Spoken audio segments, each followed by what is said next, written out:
I'm JJ Heller, and this is Instrumental, a show about the big and small moments that shape our lives. In every episode, my guest and I start near the end of their story and work our way back to the beginning. I hope our conversation reminds you that every second matters, because none of us knows which moment will be the one that changes everything. Big love happens in the small moments. Hey, everybody. Welcome back. I'm JJ. And I'm Dave. JJ's especially good-looking husband. True. And our guest today is a singer and songwriter named Matt Hammitt. Yep, he's a friend of ours, and he was the lead singer in Sanctus Real for 20 years. That's a lot of years. He's been married to his lovely wife, Sarah, for 18 years, and they have 4 children. After Matt left the band, he started speaking and sharing his music at men's and marriage conferences across the U.S., often as part of Kirk Cameron's Living Room Reset events. And he just recently wrote a book called Lead Me, sharing a whole bunch of stories from his life. And Lead Me is actually named after a big song that Sanctus Real had on the radio at the same time that your first song landed on the radio, JJ. Yeah, it was back in 2010. And that was just a couple years before we toured on a bus with Sanctus Real. That's right. So in my imagination, having a number one song on the radio would mean that all of your problems go away. But as we will soon hear from Matt, that was not the case. So let's get this thing started. All right. Act 3, Newfound Freedom. In 2015, after spending 20 years on the road with Sanctus Real, Matt made the hard decision to leave the band he started as a teenager. Ending such a full season of his life left him with a lot to process. Matt picks up the story right after he stepped away from the band. When I left the band, I wasn't sure what I was going to do. I had one thing kind of in the works, which was just sharing. I had a bunch of pastors actually ask me to share my story with other guys about making hard decisions for your family. We were able to take an RV on the road as a family for a year and go to these events, and in between just stop and have time together as a family to camp. That was amazing. God provided exactly in line with the message I felt called to give and share with people. And it's just been a time of real provision in so many ways for us. I felt like for some time with the band, there was an aspect of a career where you're working with a record label and you're working with management, and there's this big machine you build that just needs to move forward. There's too many moving pieces and everybody's got to be paid. And it's almost like everyone's proactively working to like knock down the doors and keep charging forward and build new things. What is that building towards? Like, does it remain just kind of like nebulous? It's just like, we need to be bigger. That was one of the big revelations too in all this that I had, that I was like, man, like we're just like trying to keep up with everybody else all the time. So I remember like that feeling of, okay, we got our first big song, but now we're bringing 10th Avenue North on tour, and they're a brand new band, but now their song is really big and they're like starting to like surpass us in the charts. So now we've got to like get a new song out there, you know, so we don't get overshadowed. And now look at this other band who's going out and they're doing all this production and this big show.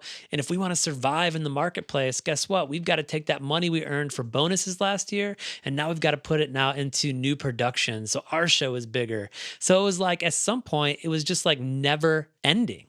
Saying no to something had so many implications that it was just easier to say yes. So it got to the point where you could fall into this kind of place where you just said yes to almost everything. And before you knew it, every last minute of your time is booked up.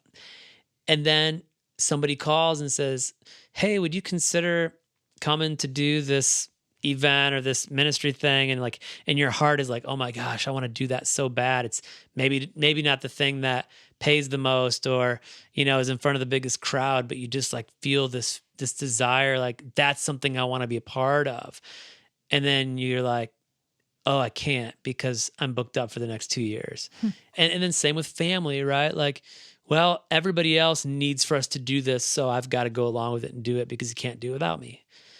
And now I can't tell you the amount of times I've been able to say yes for all the right reasons. And then I'm able to like talk with my wife and like I'm able to say no when I want to. When we don't feel as a team or as a family that something works for us, we just say no. Yeah. And that's okay. Well, that sounds like freedom. Yeah, exactly.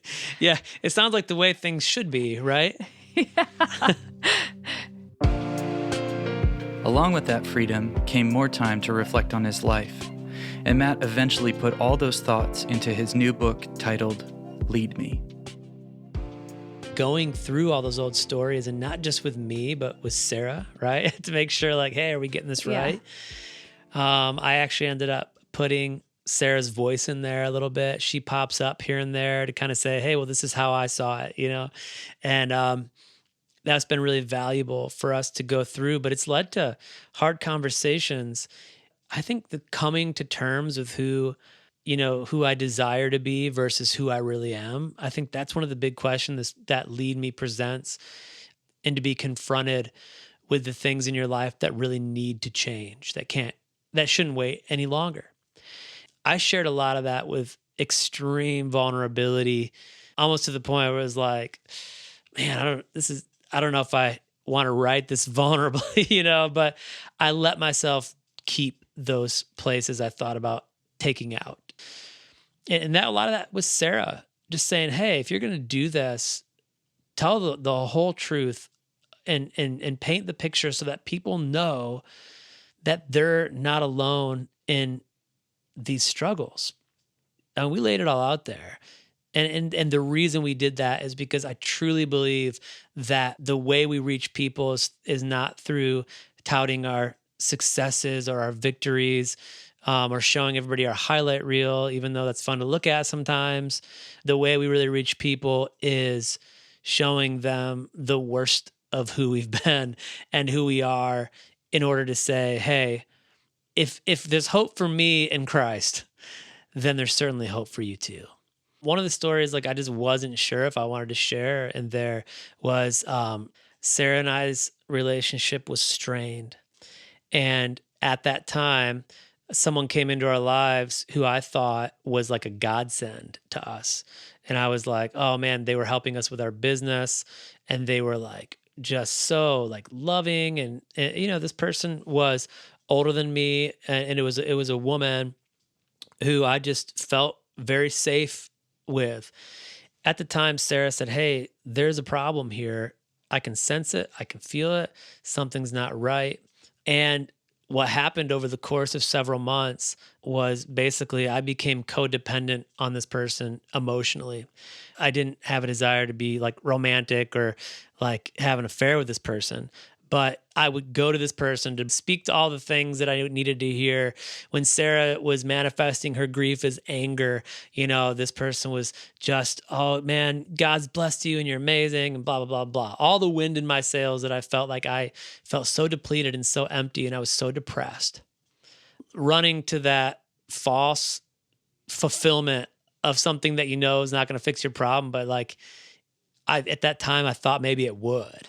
And so Sarah saw the way I was becoming dependent on this person emotionally, and it caused really just even more of a strain with us, and rightfully so.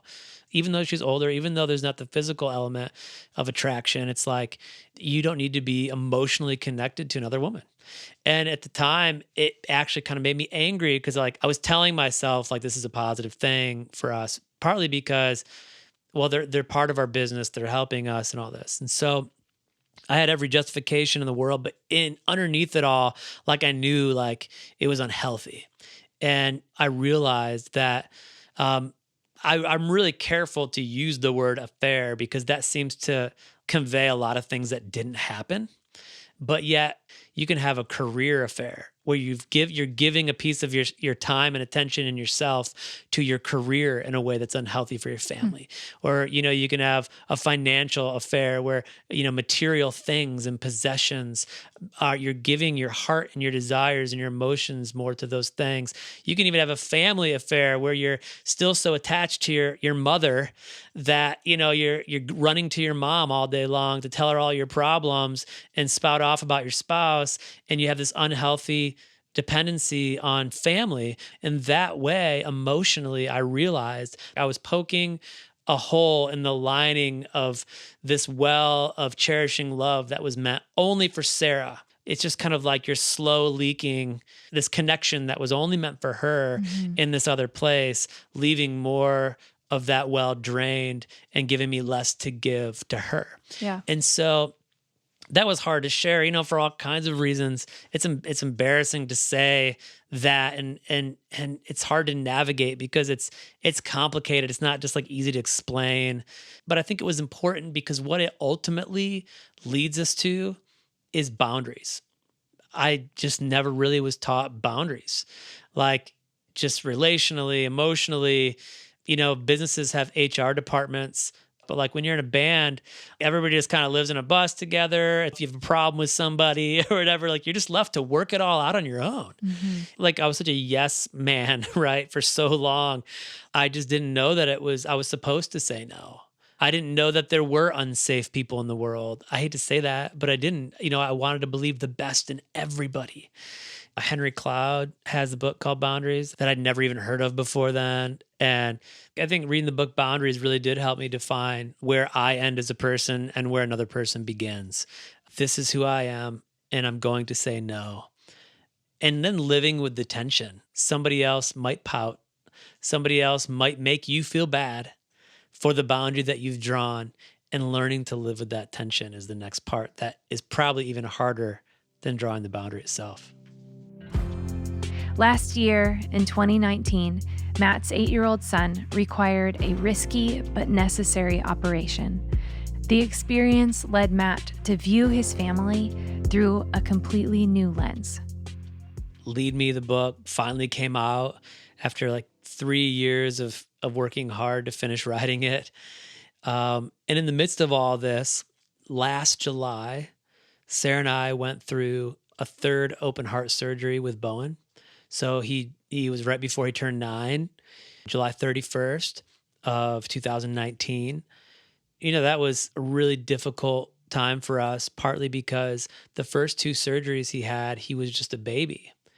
And we didn't know what life was like with Bowen yet. And as sad as it would have been to lose him, he was new to our family and we didn't know his little personality yet. And so now it's like you've got an 8-year-old who's concrete part of your family, feels like part of your family DNA, and the siblings love him and we adore him. And now the pain of loss at that point would be so much greater.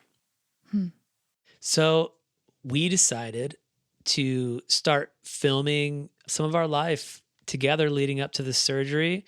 I don't think we wanted to say it so bluntly, but I think a lot of that was that we just wanted to capture our time together in case something happened. But as I was doing that, I started to put together these little montages, and they were really beautiful, of just some of the, not only the fun stuff that our family was doing, but the hard things that we were going through. I was catching these little things. So I put together this little montage and I showed it to some friends, and Sarah and our friends were like, you've got to do some sort of film with this. This is beautiful. And so Sarah actually ended up getting a bigger vision, and she contacted a friend who she knew online who worked for NBC doing short documentaries with her husband. For 2 years, they worked for NBC. I think they did like somewhere between 50 and 60 short films for them. And so Sarah said, hey, what do you know about documentaries? We're thinking about making one. And crazy enough, they came back and said, hey, we are about to have our contract expire with NBC. We're not renewing it because we want to pursue feature-length documentary work. Would you guys want to partner and be our first documentary? that was kind of the beginning of us spending the majority of our year last year just allowing these people, Zach and Lexi Reed, to be in our lives and film some of the most beautiful and some of the hardest parts of our story throughout Bowen's third open heart surgery. So yeah, it's an exciting time. You know, the book just came out, and now just actually today, as we're recording this, put the final approval on the documentary. So Wow. everything's done now except for the ending credits. Can you describe any of the most emotionally moving scenes in the documentary to you? Yeah, I mean, Zach really caught some amazing footage of our children talking about their feelings, processing what it's like to know that their brother could die, and being very candid about it. It's really touching to hear kids talk about those things. Louis, our youngest, was really just being as candid as I don't want my brother to die. I want, at one point he says, to Sarah that he wants to take his own heart out and give it to his brother. And then you have the girls. There's these moments where they're talking about life together as a family, and they're talking about Bowen, and then it's like you just see it shift, and they talk about the reality of what life would be like without him. Just sensing the reality not only of how that would feel, but then also knowing that this surgery is actually coming and we didn't know it was going to happen yet. You just can't make that stuff up or manufacture that stuff. It's real life moments that families of chronically ill children deal with on a regular basis. Well, and how is Bowen doing right now?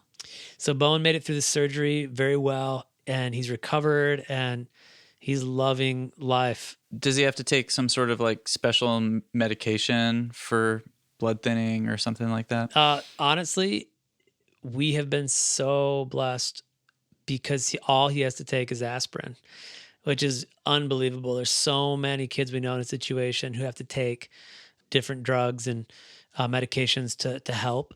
And we have been in a place where he has not needed anything except for just half an aspirin a day. Wow. Yeah, it's incredible. It's amazing. It's really hard for me to imagine what Matt and Sarah were feeling because I know how much I hate when my kids get sick or get hurt. It like tears me apart. Yeah. They were so brave and so strong through that whole thing. And it's a miracle that all Bowen needs is a half an aspirin every day. What an amazing thing to have a documentary made of that experience and to have a happy ending. Like, I know they were bracing for the worst, but then to have this memory that's just sort of capturing that time and to look back and see all that you were able to walk through together, like that must be a family treasure. Yeah, that's super powerful. I think it's time for the next act. Okay, Act 2, Opposing Forces. In 2009, after having a fight with his wife, Matt processed his feelings by writing the song Lead Me, which was an incredible success. But just as the band began to experience the big break they'd been waiting their entire career for, Matt's world back home began to fall apart. I wrote this song out of a true moment of being broken, asking God, help me be more present. And it goes number one. And the irony is that the success of this song about being more present actually pulled me away from my family even more. And I thought that we were kind of climbing and conquering this mountain. And I realized that I don't even know if I even got to the mountain yet. I realized there was so much more work ahead of me to do. Do you feel like it's even possible for bands to do this lifestyle and do it well so that they can support their family that way? Yeah, this is a question I've been asking myself a lot over the years. And it was a tension that I never resolved while I was in the band. I just remember like being away during times when she needed me, her needing me to be home and be present, and then trying to do all that over the phone. Then you get into conflict, and then you're pacing parking lots, and just trying to juggle like what you need to do to perform your job well that day, but you're distracted by the unresolved tension that's happening at home. And how do I balance even my time on the road in terms of like making sure everything at home is taken care of and that her heart is okay while I'm out here? And how is my heart going to be okay to get on stage and do this job that I'm meant to be doing? And so, as these tensions grow, that conflict just really kind of messes with every aspect of who you are and can create such a restlessness in your soul, just knowing that if you were home, perhaps things wouldn't really be this way. And for me, I really got to a place, to be honest, where I started asking myself a hard question. I started asking myself, would it be possible for me to be a great frontman for this band if I never showed up on stage? If I never did my job on stage, if I never performed in front of people? No, like that's how I became a frontman who is capable of handling that job for the band. And I came to the point where I realized like it is not possible for me to be the father and husband that I want to be if I'm not home to do the job. And then you have to ask yourself at some point, which is more important? Yeah. The job of being on the road or the job of being home? That was the question that was introduced really in my heart and mind.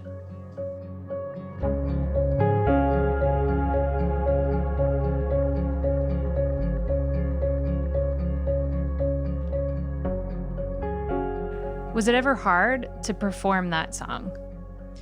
Absolutely. And not just because of the conflict that Sarah and I, would have. And side note, I wholeheartedly believe in therapy. I know most people, at least in Nashville here, do. When I was up in Ohio, for some reason, people didn't talk about it as much. But down here, people talk about it all the time. But one of my therapists had said, hey, it seems like, your conflict is kind of episodic, And so as we were dealing with kind of these episodes of things being really good and things being really hard, that roller coaster over those years after Leave Me came out definitely like ramped up because of the success and how much more we were gone. But like all of our dreams per se were coming true. So it's like now we need to pour more fuel on this fire, right? Because this is what we've wanted all these years. We made all these sacrifices. We were working towards this thing and now we have it. But then also during that time when Leave Me was out and the success of that song was at its peak, I had another issue come up for me and Sarah 1 month after the album that Lead Me was on called Pieces of a Real Heart. 1 month after that came out, Sarah and I found out that our third baby was going to be born with half a heart. And I find out that he's going to have multiple open heart surgeries and we're going to be spending months in the hospital. And crazy enough, the day Leave Me went number one was the day of my son's first open heart surgery. So I'm in the hospital, like not even knowing if my son's going to live, while this song about family is number one on the radio. Wow. And you couldn't really have, I guess, a more visible contrast of worlds between career dream and family dream right then and there. And I knew what was most important. But what really caused the most hardship for us was after those months were over and our son had his first 2 open heart surgeries, there was like this bottled up tension within the band to get out and promote this number one song that we had. So now I'd taken all this time off and sacrificed my income. And now what do I have to do? I have to go back full on and leave this situation with Sarah to deal with all this on her own with a sick baby and go back on the road in order to pay our bills. It was just being catapulted into a whole nother season of not only chaos, but then the grief that you feel as a parent of having a chronically ill child and the grief that you feel leaving in that situation, that's where Sarah and I felt the most pain in our lives, was not only being apart, but now we're grieving apart. And that was where the real test began to happen for us.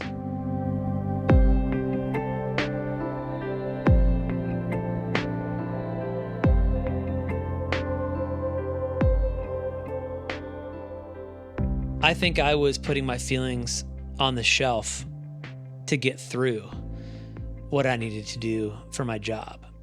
Because at that point, it was very hard for me to justify being gone the amount that I was gone.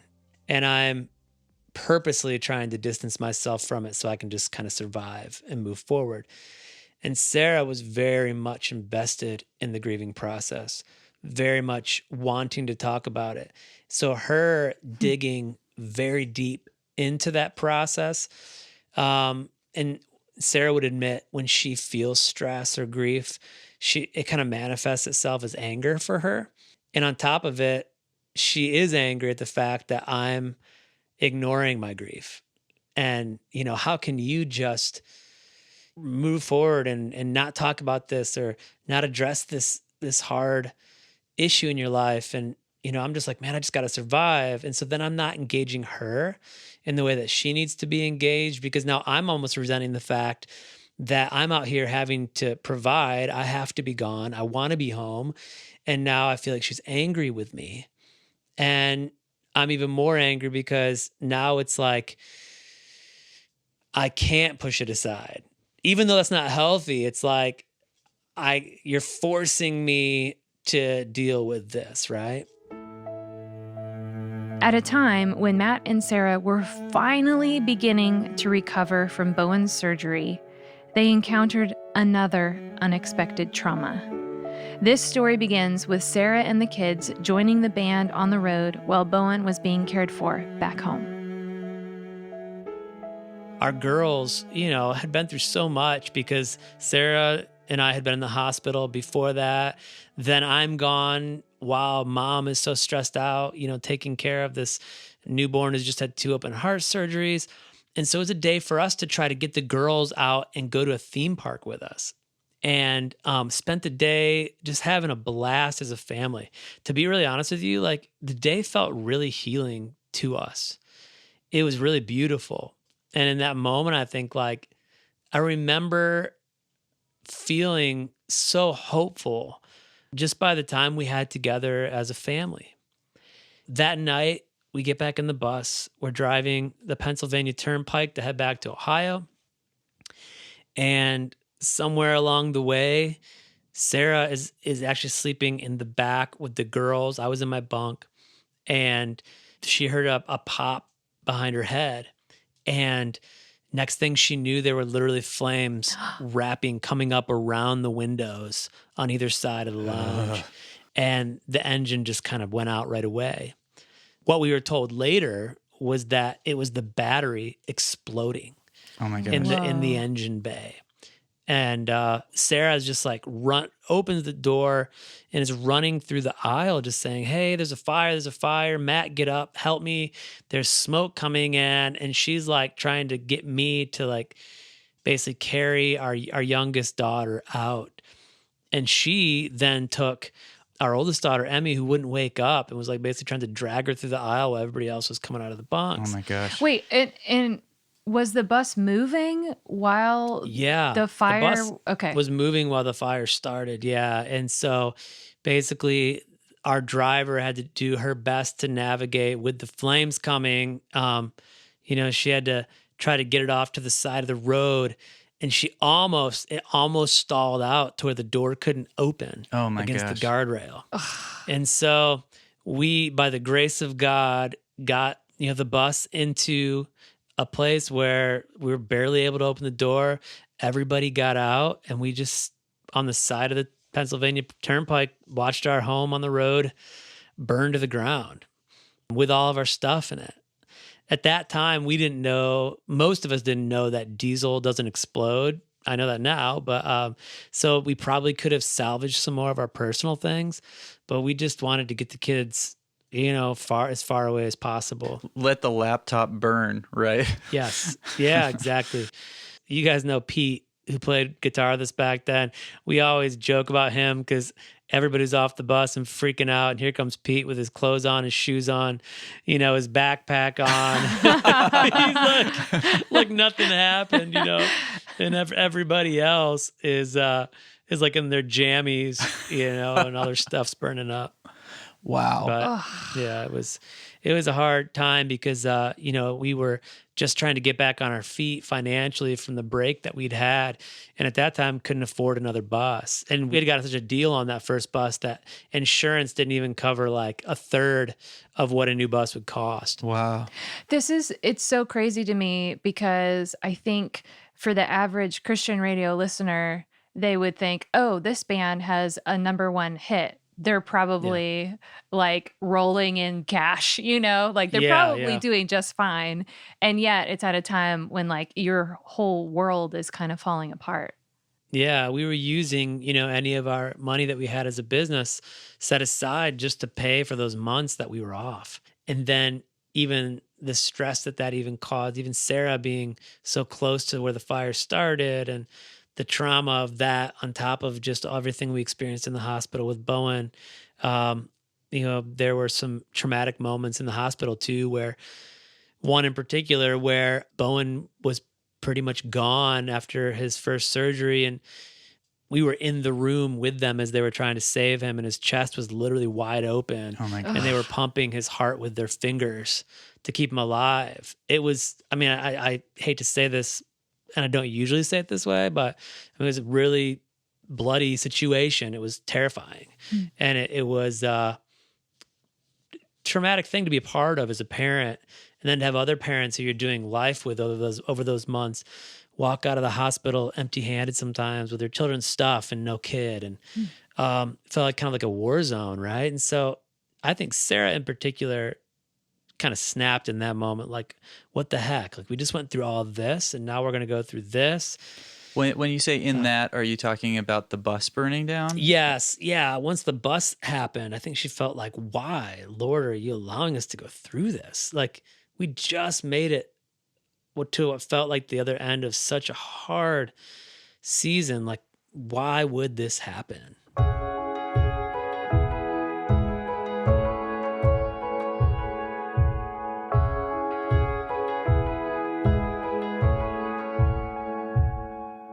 I really battled with pretty severe depression. Sarah, it was more fear. So definitely, I don't know if it was as much nightmares, but more like bouts with fear and anxiety in general. For me, it was just like, I just felt defeated. Definitely very, very dark time for me, just spiritually and emotionally. I think I felt very much emptied. I was like, I've got nothing left to give. Yeah. At that point. I think it was around that point that I seriously started thinking to myself, can I do this anymore? Can I be on the road? Can I be away from my family the same way that I have been all these years? Yeah, because on paper, the band was kind of at the pinnacle, right? Oh, yeah, definitely. Yeah, so it was like just as the band was actually achieving what would have been like all of our career goals, from, Grammy nomination to record sales and number one, like singles from the album. It was like that was the beginning for me of the end, really. And it's such a strange thing to say that you get everything you wanted finally in that way and realize maybe it's not what you really need. And I couldn't see a season coming where we were going to get a break. And then the guilt started setting in. And I remember thinking, like, is this horrible of me to put everybody else's livelihood at stake? I'm the front man, I'm the primary songwriter, I'm the voice. Yeah. If I pull away from this, number one, how can they continue? And if they do continue, I know it'll be crippling for a while. Gosh, what a terrible catch-22 situation, though. I mean, you're either disappointing one family or the other. Exactly. At some point, you just got to ask, can I do the primary job that I'm called to do that will matter in the end when it comes to kind of legacy that I leave for my children and my children's children? What will my legacy be? Did I want my legacy to be that dad worked really hard and was in a cool band and then his family fell apart? Or did I want my kids to say my dad gave everything for us?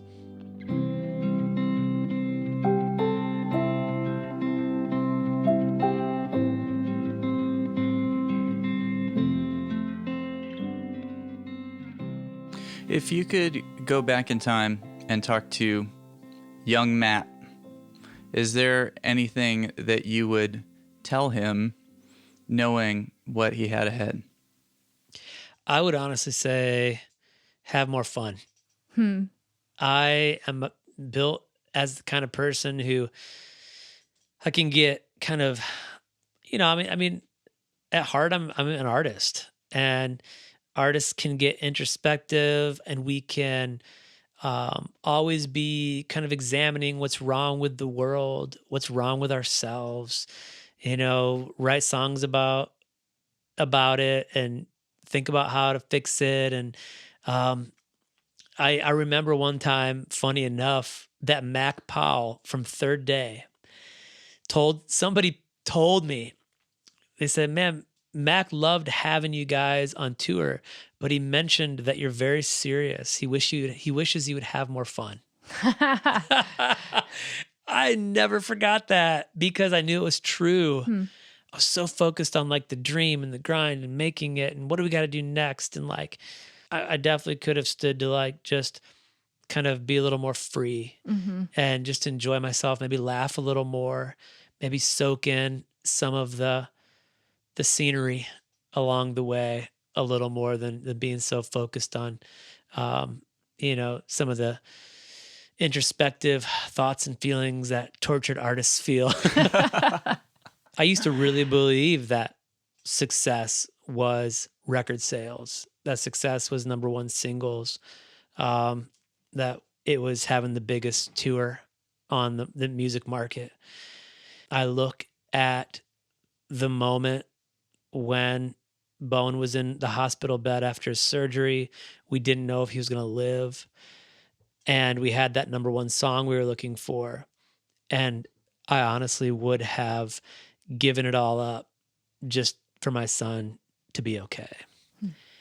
And in that moment, I can hold on to that still as a very clear indicator of what will matter at the end of my life. Success really doesn't have all that much to do with the number one song or the biggest tour.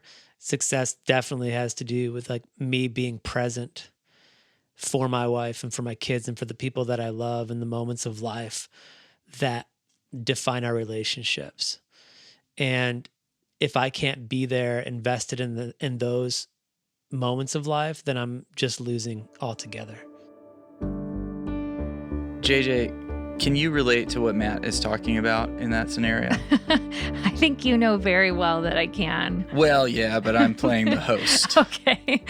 Yeah. Oh, man. When we were touring, and especially when I had those couple of songs on the radio 10 years ago, there was this pressure to capitalize on the momentum of, okay, the songs are on the radio, you have to push really hard, you have to play as many shows as you can. But our kids were small, and I just felt all of this tension of being pulled in all these different directions. Oh, yeah. I mean, I remember we would kiss the girls goodbye, go get on an airplane to fly to Nashville to get on a tour bus, and you would just be a wreck because you were doing the thing that you had worked so hard to get to be able to do, while at the same time leaving our small children behind with a nanny or with grandma and grandpa. And it was just agonizing. Yeah, it was tearing me apart. Just like any parent who has a career and has a family, you kind of just have to find a way to make it work. All right, Dave, are you ready for Act 1? I have been counting down. I have counted down. I started at 3, I made my way to 2, and here we are. Here we are. We made it. And that is musician math. That's right. Act 1, a light at the end of the tunnel. This takes us all the way back to 1997, when a 19-year-old Matt Hammitt saw his future wife for the very first time. It's a beautiful story that's almost so perfect that it feels like it belongs in a movie. I'll let Matt give you the details. I met Sarah. Well, actually, I saw Sarah when we played at a festival in 1999 called Youthtopia. With a U. Oh my Youthtopia. gosh. Yeah. It was third day, Audio Adrenaline, Switchfoot, and a bunch of other bands at the time that were signed. And we played early in the day. That night, I was back in the merchandise tents. And I remember looking out over the crowd while third day was playing. And I saw Sarah on the outskirts just dancing around. And she looked so carefree. She was like in overalls and bare feet. And she just looked so pretty to me. And I was like, man, like I remember thinking like, I need somebody like that. I'm like so kind of like people pleaser and uptight and all that. And like I was like, I could use somebody who's like more carefree. And I was just drawn to her immediately. I didn't say anything to her. And we were in Columbus, Ohio. That night we drove back to Toledo. And the next morning we were leading a citywide worship event. And her mom's church and her parents' church were both involved, which I didn't know. So what happened was she was a student down in Columbus at college. That's why I'd seen her there. And I guess her brother was with her. And then they also drove back to Toledo that night to come to the church service with their grandparents and parents. What? And it was the same service we were leading. And so you can imagine when I like looked out the next day, 3 hours north from where we were the night before and saw her, I was like, game over for me, man. I wasn't gonna like not talk to her No, again. there's no fighting it. Yeah. So I just went up and talked with her and we ended up hanging out that week. And yeah, long story short, 19 years of marriage this year. Wow. Do you ever get to see Sarah in overalls, barefoot, dancing in the field? Do you ever get to see that side of her? You know, it's interesting. Yes, I do. But I would say she has admitted that some of just having 4 kids and going through everything we've been through can rob it away a little bit compared to the carefree nature of youth, right? And I do see that with her. I actually most see that with her when she's serving other people, which is really beautiful for me. Like I see that same smile. I see that same like just excitement in her. Like just the other day, our neighbor across the street is went through some difficulty just with her health and finances and some other things. So Sarah's been like making her dinner and having the kids deliver it. And that's really for me where I see her, that joy now more come out in her of just like, we're just going to go do this for this person, or we're just going to go do this for this person. And her willingness to like, forget about our troubles, forget about forget about cleaning our room or whatever it is. We're going to go serve somebody. And those are the times where I look at her, I'm like, man, that's what I fell in love with to begin with, you know?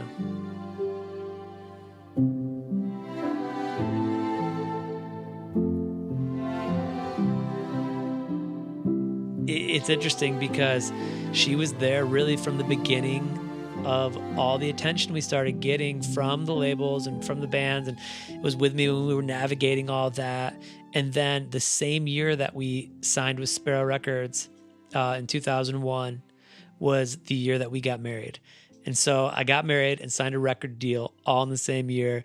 You know, so coming back from our honeymoon, we more or less hopped in a van and hit the road full time for 4 years. God bless her. I know. Yeah, it was exciting to see the world together, but it also was very difficult for newlyweds to be literally in a van with 4 other guys pretty much 24 hours a day because we could not afford hotels at the time. And so we slept in the van, we traveled in the van, we were at venues during the day. Oh my gosh. Yeah, it's pretty stupid. It's amazing that you guys, I mean, like, It's amazing we're still married, really. yeah, that's some serious long suffering. Yeah, your marriage has been an epic journey. Oh, yeah, it honestly has. I'm just grateful that we've survived it all and we're able to share it. And hopefully, these stories of the things we've been through just reach other people in hard moments. And they can see that if God has continued to help us make it through and redeem all the things we've been through and use our hardships to get us to where we are now, which is a place of blessing, hopefully, it can help some people see the light at the end of the tunnel. That is just the sweetest. It's a beautiful story of commitment and hardship, I know, they've been through so much together. but they make a great team. They really do. Do you know anyone like that? One couple comes to mind. That was my Yoda voice. Yeah. So Yoda and Luke? Couple comes to mind, it does. Did I even sound like Yoda? But we digress. Okay. We're at the end already, Dave. Yeah. Also, just so you all know, Dave is really super proud of this little next sound effect. So I worked hard on it, you guys. if you can pay close attention. I worked hard on it, and I had some help from my buddy Seth. Yeah. So shout out to Seth. So be impressed. Here we go. It's the last segment of our episode. It's called Let's rewind the tape. JJ, start us off. Well, Dave, Matt is spending more time with his family than ever before, and he has the freedom to say yes to opportunities he believes in. Including making a documentary, playing the occasional marriage or men's event, and writing a book. Which he wouldn't have had time for if he hadn't left Sanctus Real. But the stories in the book wouldn't exist if he hadn't spent 20 years on the road with the band. And through all of these ups and downs, his wife Sarah was right there, cheering him on. But they never would have met if Matt hadn't seen her dancing at a festival one night in 1997. And then saw her again the next morning, more than 3 hours away. To find out more about Matt, go to matthammitt.com. That's MattHammitt.com. This episode of Instrumental was produced by me, JJ Heller. And me, Dave Heller, Our theme music is my song, Big Love, Small Moments. that I helped write. To find out more about me, listen to more of my songs, or watch my music videos, please visit jjheller.com. That's 2 letter J's, HELLER.com. We'll be back next week with another episode of Instrumental. So be sure to subscribe wherever you listen to podcasts.